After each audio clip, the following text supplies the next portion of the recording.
한양대학교 김영갑 교수님하고 우리나라 한정식이 유명한 마실의 박노진 대표가 합작해서 지은 책이 작년에 나왔죠. 성공하는 식당에는 이유가 있다.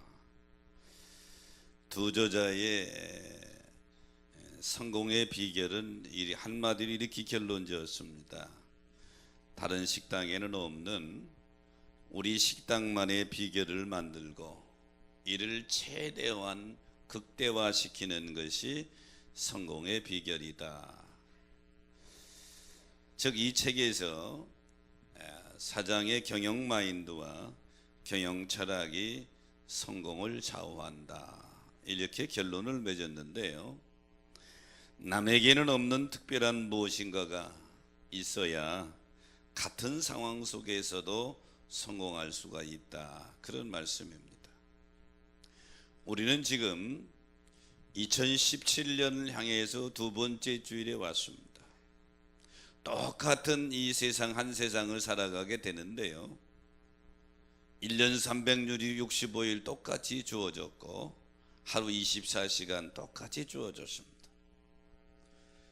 같은 인생을 살아가는데도 우리 그리스도인의 입장에서 하나님의 많은 축복을 누리며 살아가는 성도가 있는가 하면 그렇지 못한 성도들도 있습니다. 자, 오늘 본문은 믿음의 사람 요셉의 모습을 보았는데요, 요셉의 상황은 지금 애굽의 노예로 팔려간 상황입니다. 하루아침에 사랑받는 아들에서 모든 사람들이 무시하고 멸시하고 천대받는 그러한 노예의 신분으로 전락했습니다. 근데 보디발의 집에는 많은 노예들이 있었습니다. 근데 그 많은 노예들 중에서 승리하고 애굽의 총리에 오른 사람은 요셉 한 사람뿐이죠. 저는 2017년을 오늘이 사랑하는 성도들이 하나님의 축복 가운데 살아가는 주인공이 되기를 소원하면서 오늘 본문의 말씀을 가지고 요셉의 애굽 생활, 이런 제목을 잡았습니다. 요셉의 애굽 생활 첫 번째, 하나님께서 요셉과 함께 했습니다. 오늘 본문 2절 3절에 보니까 여호와께서 요셉과 함께 하심으로, 이렇게 말씀하고 있는데요, 요셉이 애굽에서 승리하고 성공할 수 있었던 이유는, 그 많은 시련과 고난을 극복하고 일어설 수 있는 이유는 요셉에게 있었던 것이 아니고, 더 중요한 것은 그 뒤에 배후에 하나님이 요셉과 함께 했다고 하는 것이죠. 그러므로 요셉의 삶의 형통의 비결은, 가장 중요한 이유는 하나님에게 있었던 것입니다. 근데 그 하나님이, 요셉과 함께 하셨던 그 하나님이 지금 우리와 함께 하는 줄 믿으시면 아멘 하십시다. 하나님이 함께 하는 것을 믿으면 담대함이 생기는 것이죠. 제가 며칠 전에 약국에 들렸는데요, 재미있는 풍경을 봤어요. 할머니 한 분이 아이를 얻고 하는 유모차를 끌고 약국에 와서 유모차에 있는 아이가 내린다고 그러니 제가 도와드려서 내려줬어요. 이 아이가 한 3살쯤 된 것 같은데, 그 앞에 있는 자기 또래의 여자아이에게 서로 얘기를 하는데, 여자아이가 하는 말이 이 남자아이한테, 야, 우리 집에 나도 할머니 있다. 그러니까 이 할머니랑 같이 온 남자아이가 하는 말이, 걔를 쳐다보다가 걔 엄마를 쳐다보더니 제가 보니까 걔 엄마가 화장을 안 오셨어요. 그냥 크림만 바르고 온 것 같아. 야, 우리 엄마가 더 이쁘다. 그랬더니 여자아이가 질 수가 없어 또 하는 말이 이렇게 말합니다. 우리 엄마 화장하면 이쁘다.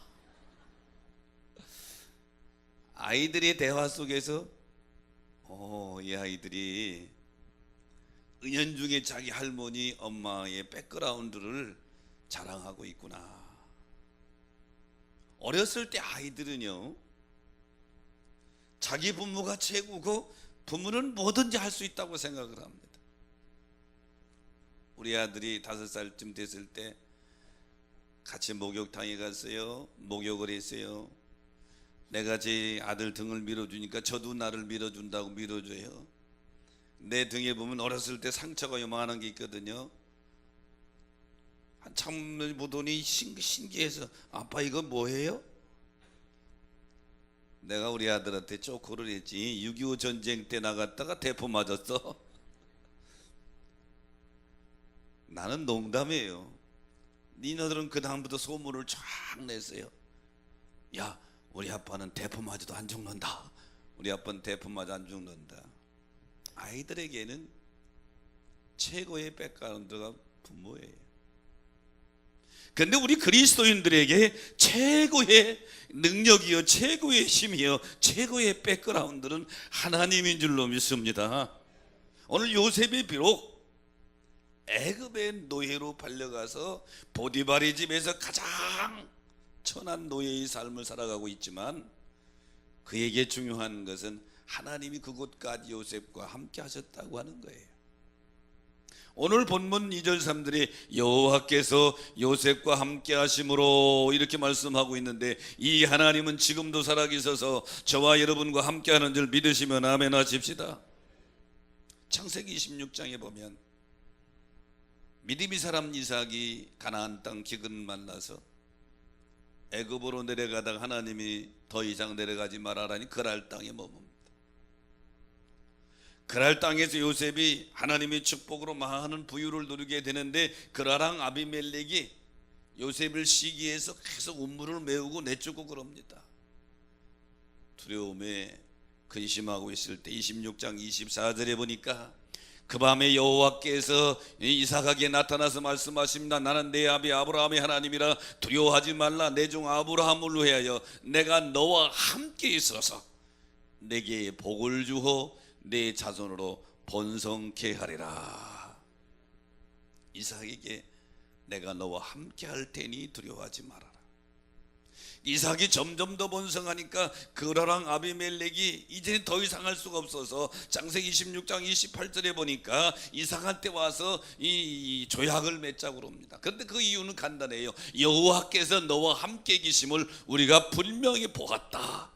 하나님이 여러분과 함께 계심을, 여러분을 붙들고 계심을, 여러분을 축복하고 계심을 여러분의 이웃 사람들이 볼 수 있게 되기를 축원합니다. 하나님이 너와 함께하는 걸 분명히 보았다. 결국 이삭의 삶은 창세기 26장 12절 13절에 보니까 여호와께서 복을 주심으로 창대하고 왕성하여 마침내 거부가 되었더라. 2017년 여호와께서 여러분을 위해서 축복의 문을 열게 되시기를 축원합니다. 여호와께서 복을 주심으로, 성경은 이렇게 말씀하고 있죠. 그러므로 요셉의 애굽 생활에서 중요한 것은 첫 번째가 여호와 하나님이 요셉과 함께 계셨다. 금년 2017년을 살아가는데 중요한 것은 하나님이 여러분과 함께 계심을 믿으시면 아멘 하십시다. 이스라엘의 마지막 사사여 선지자인 사람이 사무엘입니다. 사무엘은요, 하나님께 구하여 얻다라는 뜻을 가진, 이름의 뜻을 가지고 있는데, 어머니 한나가 열심히 기도해서 얻은 아들이 사무엘인데, 한나는 하나님께 소원한 대로 사무엘 어려서 하나님의 전에 드립니다. 하나님의 전에서 자랐던 사무엘은 어려서 하나님의 음성을 3번이나 듣습니다. 성경은 사무엘에 대해서 간략하게 기록하고 있는데, 사무엘상 3장 19절에 보니까 새 번역에 이렇게 번역했어요. 사무엘이 자랄 때에 주님께서 그와 함께 계셔서 사무엘이 한 말이 하나도 어긋나지 않고 다 이루어지게 하셨다. 사무엘이 한 말이 다 이루어지도록 한 것, 사무엘이 이스라엘 역사상 위대한 사사가 된 것, 선지자가 된 것은 사무엘에게 있는 것이 아니라 주님께서 그와 함께 계셔서, 할렐루야, 주님이 사무엘과 함께 계셔서 그가 한 말이 다 이루어지도록 그렇게 역사하셨다. 그 주님이, 그 여호와 하나님이 지금도 여러분과 함께 계셔서 여러분의 삶을 가장 선한 길로 인도해 주시기를 주의 이름으로 축복합니다. 여기 본문의 요셉이 승리하고 형통한 삶을 살았던 가장 중요한 이유는 하나님이 여호와 하나님이 요셉과 함께 계셨다. 그 하나님이 우리에게 이렇게 말씀하십니다. 마태복음 28장 19절 20절에 너희는 가서 모든 족속으로 제자를 삼아 아버지 아들과 성령의 이름으로 세례를 주고 내가 너희에게 분부한 모든 것을 가르쳐 지키게 하라. 20절에 볼지어다 내가 세상 끝날까지 너희와 항상 함께 있으리라. 이 말씀이 여러분에게 내마가 되시기를 주의 이름으로 축원합니다. 그런데 우리는 하나님의 은혜를 잃어버리고 당연한 것으로 여기면서 감사를 잃어버릴 때가 많이 있습니다. 2010년 개봉한 영화 부당거래라고 하는 영화를 기억하시는 모르 계세요? 여기 유승범, 황정민이 주역인데 여기 유승범이 한 말이 기억이 나요. 호의가 계속되면 그것을 권리인 줄 안다. 호의는 받는 은혜잖아요. 근데 그것이 계속되면 자기 권리인 줄 안대요. 우리 교회에서도 사회봉사국에서 어려운 이웃들을 돕는 여러 가지 일 중에 하나가 김치를 나눠주는 일을 하죠. 구청에서 어려운 이웃을 이렇게 추천받아서 지금 몇 년째 합니다. 한 달에 한 번씩 큰 김치 상통을 해서 한 집에 이렇게 줘요. 근데 가끔은 저도 시험 들 때가 있어요.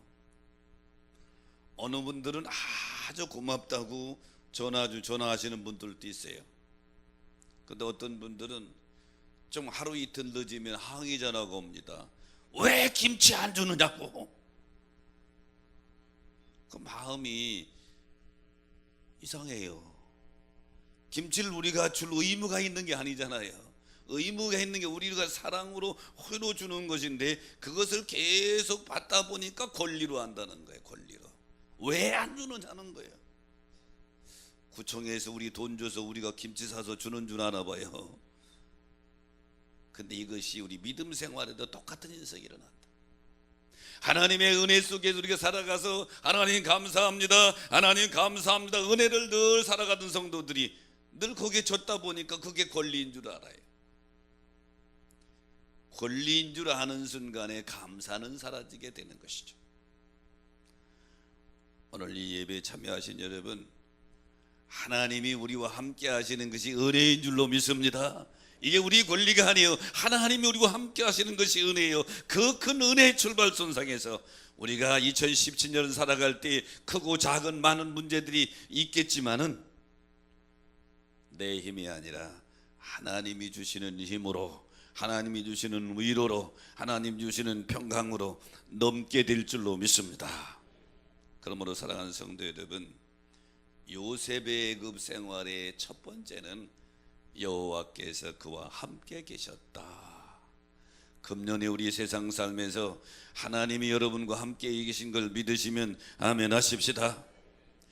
요셉의 애굽 생활의 두 번째는 제약을 멀리했습니다. 오늘 본문 9절 10절에 보니까 그런지 내가 어찌 이 큰 악을 행하여 하나님께 죄를 지으리까. 여기 죄를 짓다고 하는 원어가 하타라는 단어를 썼는데요, 빗나가다 벗어나다 이런 뜻이에요. 죄라고 하는 것은 뭐냐? 하나님의 뜻에서 빗나가는 거예요. 하나님의 뜻에서 벗어나는 것이 죄라 이 말이죠.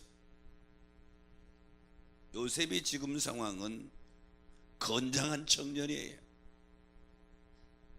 근데 보디발의 아내가 요셉에게 동침하자고 그래요. 건장한 청년으로서 거절하기 힘든 유혹인데 요셉은 그것을 단호히 거절하면서 내가 어찌 이 큰 악을 행하여 하나님께 죄를 지으리까. 요셉의 시선은 사람에게 있는 것이 아니요, 요셉의 시선은 하나님께 있는 줄로 믿습니다. 우리가 나그네 인생을 살아갈 때에 왜 죄 짓는데 용감하냐? 왜 죄악을 단호히 끊지 못하느냐? 하나님의 시선을 인식하지 않기 때문에 그래요. 사람의 시선을 인식하니까 사람만 안 보면 되는 거예요. 사람만 안 보면 되니까 죄 짓는데 용감하다 이 말이죠. 근데 요셉은 하나님의 시선을 인식했다. 내가 어찌 이 큰 악을 행하여 하나님께 죄를 지으리까 하나님을 의식하고 있다 이 말이죠. 2017년 죄와 싸워서 이기시기를 축원합니다. 사탄의 유혹을 이기시기를 축원합니다. 그러려면 하나님의 시선을 의식하라. 시편 1편 1절에 보면 복 있는 사람에 대해서 악인의 길을 따르지 않고 죄인의 길에 서지 않고 오만한 자리에 앉지 아니하는 자가 복 있는 자다. 이런 자리에 앉아 있는 자는 복 있는 자가 아니라 이 말이죠. 바꿔 말하면 이런 자리에 앉아 있는 자는 하나님의 축복이 그에게 임하지 않는다고 하는 말씀인 것입니다. 2017년 하나님의 시선을 의식하면서 죄의 자리에서 떠나시기를 축원합니다. 일어서시기를 축원합니다. 그것도 용기가 필요한 거예요. 베드로와 요한이 사도행전 4장 19절에 보니까 하나님이 시선을 의지합니다. 여호와 하나님 앞에서 너희 말을 듣는 것과 하나님 말씀 듣는 거 어느 것이 옳은 것 판단하라. 공회원들 너희가 다시는 예수 회개하면 죽을 줄 알아. 협박할 때 그래 죽을 테면 죽여. 하나님 앞에서 어느 말 듣는 것이 옳은 것 판단하라. 베드로와 요한이 하나님의 시선을 의식하고 살아갑니다. 신앙생활이라고 하는 것은 뭐냐? 하나님을 늘 의식하고 하나님의 시선을 의식하면서 그분 앞에 살아가는 것이 믿음생활인 줄 믿으시기 바랍니다. 이게 신앙생활이에요. 요셉의 애굽 생활에서 첫 번째 여호와께 조셉 함께 하셨다고 하는 건 우리와도 함께, 이건 다 똑같아요. 두 번째에 손을 우리가 걸리는 것입니다. 믿음의 사람 요셉은 철저하게 죄를 멀리했는데 우리는 죄와 너무 가까이 한다 이 말이죠. 사탄의 유혹인지도 모르고 쉽게 넘어가 버리고, 이럴 때 거룩하신 하나님이 우리와 동행하시겠냐 그런 얘기죠. 그러면 2017년 하늘의 축복의 문이 나에게, 우리 가정에, 내 사업장에 열리시길 원하면 요셉처럼 죄를 멀리하시기를 축원합니다. 이기시기를 축복합니다. 역대하 7장에 보면 솔로몬이 하나님의 성전을 짓고 봉헌하는 장면이 나옵니다. 하나님이 솔로몬의 성전 봉헌에 너무 기뻐하셔서 솔로몬에게 축복하시는 내용 중에 역대하 7장 14절에 보니까 내 이름으로 일컫는 내 백성이 그 악한 길에서 떠나 스스로 겸비하고 기도하여 내 얼굴을 구하면 내가 하늘에서 듣고 그 죄를 사하고 그 땅을 고치리라. 하나님이 솔로몬이 성전 봉헌을 듣고 보고 너무 기뻐서 이 땅을 축복해 주려고 하시는데 조건이 있습니다. 악한 길에서 떠나라는 거예요. 악한 길에서 떠나서 스스로 겸비하고 기도하면 내가 그들의 기도를 듣고 그 땅을 고치겠다는 거예요. 그러므로 사랑하는 성도 여러분, 악한 길에서 벗어나는 것이 하늘문이 열리는 길인 줄 믿으시기 바랍니다. 그 길에 계속 머물러 있으면 안 된다 이 말이죠. 지금 요셉이 보디발의 아내라고 하는 엄청난 유혹 앞에서, 요셉은 노예입니다. 주인이 시키는 대로 해야 돼요. 근데 요셉 보디발의 아내라고 하는 주인이 시키는 것이고 유혹하는 것인데 여기서 물리칠 수 있다고 하는 것은 보통 담력이 아니죠. 요셉은 성공과 쾌락보다도 더 중요한 것이 하나님 앞에 정결이라고 하는 것을 알기 때문에 하나님의 시선을 의식하고 죄악을 멀리한 줄 믿으시기 바랍니다. 2017년 살아갈 때에 그리스도인이 뭐예요? 그리스도를 닮은 사람들이 그리스도인이에요. 성도라고 하는 것은 거룩할 성자예요. 거룩한 사람들이라는 얘기죠. 이름은 성도고 이름은 그리스도인인데 삶은 여전히 죄악 가운데 헤매고 있다면 문제가 되는 것이죠. 그런데 분명한 것은 내 힘으로는 죄와 싸워서 이기기 어렵습니다. 그래서 예배가 필요한 것이고, 그래서 기도가 필요한 것이고, 그래서 말씀으로 무장하는 것이고, 그래서 성령의 은혜를 덧입는 것인 줄 믿으시기 바랍니다. 금년 한 해 동안 성령에 붙잡혀서 요셉처럼 죄와 싸워 이기시기를 주의 이름으로 축원합니다. 해변의 바위에 보면 지천으로 널려 있는 조개들이 붙어 있죠. 이 조개를 배말이라고도 하고 삿갓조개라고도 합니다. 이 삿갓조개가 바위만 붙어 있는 것이 아니라 배 밑에도 붙어 있어서 이 삿갓조개 이 입심은 강해서 사람의 손으로는 떼일 수가 없어요.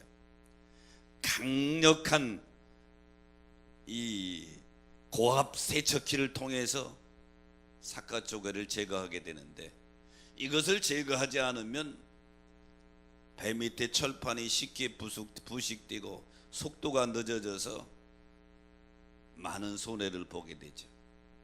그래서 매 배 주인들이 해운업계에서는 매번 1년에 배 한두 번씩 꼭 배 밑을 청소하게 되는데, 이 삿갓조개를 제거하는데 전 세계에서 약 1년에 7조 5천억 원이 들어간다는 거예요. 엄청난 돈이 들어가는 거예요.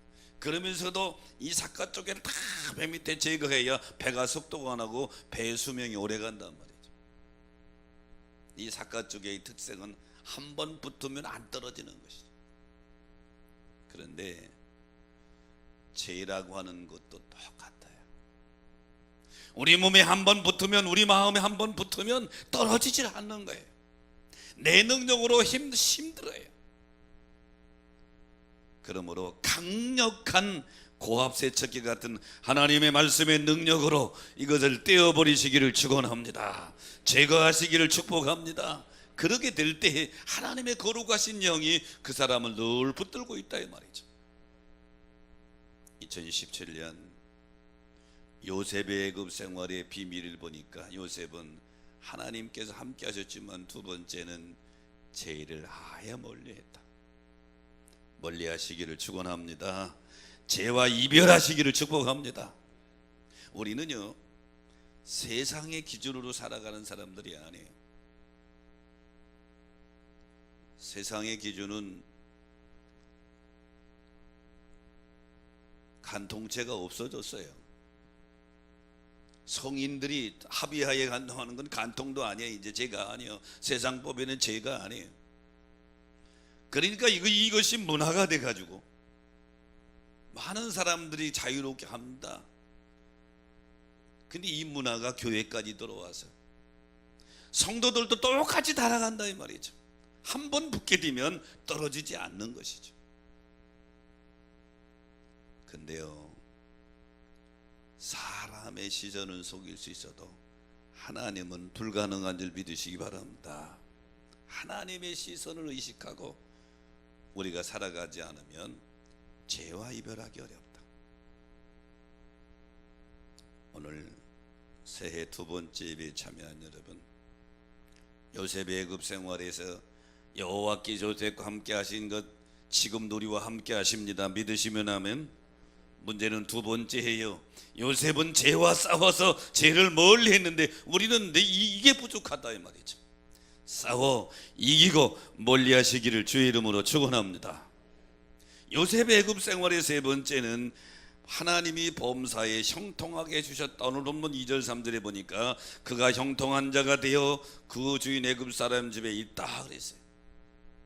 형통이라고 하는 찰나라고 하는 단어는 잘 나간다, 번성한다, 달리다, 강하다 이런 의미를 가지고 있죠.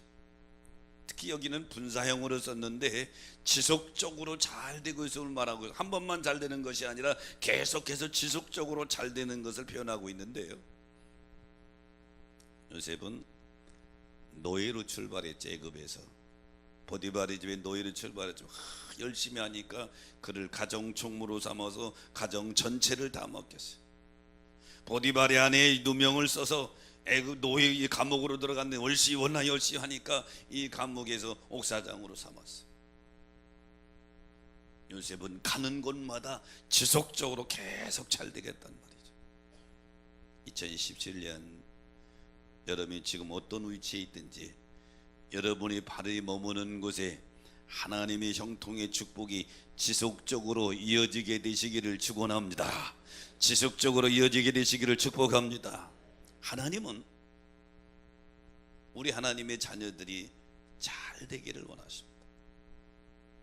우리도요, 불완전한 인간도 자기 자녀들이 잘 되기를 원해요.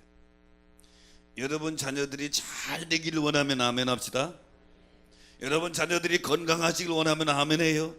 공부 잘하길 원하시면 아멘 해요. 사회에서도 아주 인정받는 일꾼이 되기를 원하면 아멘 하세요. 부모치고 이런 마음 안 갖는 부모는 없어요. 완전하신 하나님은 더 말할 게 없어요. 하나님의 뜻은 뭐예요? 요한 3서 2절에 보니까 사랑하는 자 네가 내 영혼이 잘 되고 범사가 잘 되고 강건하기를 원하노라. 이게 하나님의 뜻이에요. 성구영신 예배에 제가 성도들을 안수기도 하는데 고민을 많이 해요.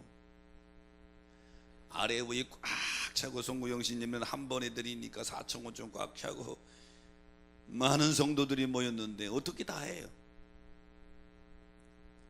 한 해는 안 한다고 그랬더니 장로님 몇 분이 와서 건의해요. 그래도 하셔야 된다고 하긴 하는데, 그러면 하나님의 마음을 축복을 담아 그대로 축복할 수 있는 구절이 어디 있나 보니까 요한 3서 2절이야. 그래 내가 여러분을 축복하는데 2, 3초도 안 걸려. 영혼이 잘 되고 범사가 잘 되고 강건할지어다. 믿음으로 받으면 그렇게 될 줄로 믿습니다. 영혼이 잘 되고 범사가 잘 되고 강건할지어다 그러죠. 성경 구약과 신약 전체를 보면 하나님은 우리 영혼을 구원하셔서 범사에 잘 되길 원하는 줄 믿으시기 바랍니다. 요셉의 애굽 생활에 보니까 세 번째, 여호와께서 요셉과 함께 하셔서 범사의 모든 일에 요셉이 하는 일에 형통하게 하셨더라. 여러분에게 그 은혜가 있으시기를 축복합니다. 여호수아서는 출애굽에서 40년 광야길을 거친 다음에 이스라엘 백성들이 모세가 죽고 새로운 리더를 맡은 사람이 여호수아입니다. 여호수아와 더불어 이스라엘 백성들이 가나안 땅을 이렇게 점령전쟁하는 그런 내용이 나오는데요, 이때 여호수아가 심히 두렵습니다. 모세 같은 위대한 지도자의 뒤를 이어서 지휘권을 이어받았는데 여호수아가 두려워해요. 이때 하나님이 여호수아에게 말씀으로 그에게 힘을 주시는데, 여호수아서 1장 7절 8절에 보니까 오직 강하고 극히 담대하여 나의 종 모세가 내게 명령한 그 율법을 다 지켜 행하고 우르나 좌우나 치우치지 말라. 그리하면 어디로 가든지 형통하리라. 여호수아가 지금 두려워하고 있거든요. 여호수아야, 두려워하지 마라. 내 종 모세가 너에게 말씀한 그 말씀을 다 지켜 행하고 자루나 물이나 치우치지 않고 나아가면 내가 뭘 하든지 어디에 있든지 형통하게 하리라. 이 축복이 여러분과 함께 하시기를 축원합니다. 본문의 요셉도 종으로 팔려갔어요. 노예지요. 근데 그가 하나님과 함께하고 하나님 말씀을 자기 몸속에 체험하게 될 때 그에게 형통의 복이 임하게 된 줄로 믿습니다. 그러므로 사랑하는 여러분, 예수 믿고 믿음의 길을 가면서 하나님의 말씀에 약속된 형통의 복을 소유하는 것이, 누리는 것이, 얻는 것이 축복인 줄로 믿습니다. 형통이란 말은 처음보다 끝이 좋아지는 것을 가리키죠. 여러분은 처음보다 끝이 좋아지시기 바랍니다. 지금보다 연말이 더 좋아지시기 바랍니다. 금년보다 내년이 더 좋아지시기 바랍니다. 노리 베스 존슨이라는 사람이 주식기사 예수라는 책을 썼어요. 주식기사 예수라는 책에서 이 존슨은 성공에 대해서 이렇게 정의했습니다. 예수님의 성공에 대한 정의는 바로 하나님의 뜻대로 하는 것이었다. 하나님의 뜻대로 하는 것이었다. 우리에게 있어 형통은 우리 삶을 통해서 하나님의 뜻이 이루어지는 것인 줄 믿으시기 바랍니다. 오케스트라 단원들을 보면 연주하기 전에 계속 조율을 합니다. 악기 조율을 하는데 이 조율을 순간순간 하지 않으면 음이 제대로 맞질 않아서 제대로 좋은 소리를 낼 수 없는 것이죠. 마찬가지 우리 성도들도 영적 조율이 필요한 것입니다. 전능하신 하나님의 뜻은 변함이 없는 줄로 믿습니다. 하나님의 뜻은 하나님은 전능하시기 때문에 이렇게 저렇게 뜻을 바꾸시는 분이 아니요, 하나님의 뜻은 변함이 없는데 불완전한 내 뜻이 자꾸 변하니까 내 뜻을 하나님의 뜻에 맞추는 것, 내 뜻을 하나님의 뜻에 맞추는 게 이 영적인 조율이야. 우리도 불교인들처럼 1년에 한두 번 제사 예배 드리면 되지 왜 매주 예배가 나와서 예배 드립니까? 한 주간 세상에 살다 보니까 이 줄이 느슨해졌어. 하나님의 뜻에 맞춰 보니까 너무 느슨해지니까 와서 또 조이는 거예요. 내 뜻을 하나님의 뜻에 맞추는 것인 줄 믿으시기 바랍니다. 그래서 말씀 들을 때 이게 하나님의 뜻이로구나, 내 뜻을 포기하고 또 수정해서 하나님의 뜻에 내 뜻을 맞추는 거, 주일날 와서 또 맞추고 주일날 와서 또 맞추고 수요일도 맞추고 계속 예배 드리면서 내 뜻을 하나님의 뜻에 맞추는 영적 조율의 시간인 줄 믿으시기 바랍니다. 이게 바로 조율이 잘 되는 성도들이 믿음 생활 잘하는 거예요. 이래서 내가 예수님 안에, 예수님이 내 안에, 예수님이 내 안에, 내가 예수님 안에 있으면 형통의 열매가 맺어지는 줄로 믿으시기 바랍니다. 예수님이 포도나무 비유에서 뭐라고 말씀하셨어요? 너희가 내 안에, 내가 너희 안에 있으면 무엇이든지 원하는 대로 구하라, 그러면 이루어지리라. 문제는 조율이 안 된 게 문제예요. 어떤 성도들은요, 자기 뜻을 딱 정해놓고 자기가 기준이요, 하나님 보고 자꾸 자기에 맞춰 조율하라고 그래. 이거는 말이 안 되는 거예요. 하나님이 나에게 맞춰 조율하시는 것이 아니고 내가 하나님께 맞춰 조율하는 것인 줄 믿으시기 바랍니다. 이게 영적 조율이란 말이죠. 요셉은 비록 애굽의 노예로 살아갔지만 늘 하나님의 뜻에 자기를 맞추다 보니까 하나님이 범사에 그를 형통케 하소서. 감히 누구도 상상할 수 없는 노예 중에서도 감옥에 갇혀서 이 희망이 없다고 하는 요셉을 하나님이 하루아침에 들어서 전 애굽을 다스리는 총리로 세워주신 줄로 믿습니다. 이게 하나님의 전능하심인 것이죠. 나그네 인생길을 살아가는 사랑하는 여러분, 금년에도 크고 작은 일들이 우리 앞에 전개될 것입니다. 국가적으로, 사회적으로, 정치적으로, 경제적으로 혹은 개인적으로. 그러나 중요한 것은 꼭 기억하십시다. 하나님이 여러분과 함께 계십니다. 하나님이 여러분의 손을 붙들고 계십니다. 그러므로 내가 할 일은 요셉처럼 죄를 멀리하고 물리치시기를 축원합니다. 그럼 나와 함께 하신 하나님이 내가 하는 그 범사에 형통의 열매를 거두게 주실 줄로 믿습니다. 그런 주인공들 되시기를 주의 이름으로 축원합니다. 말씀 생각하시면서 우리 찬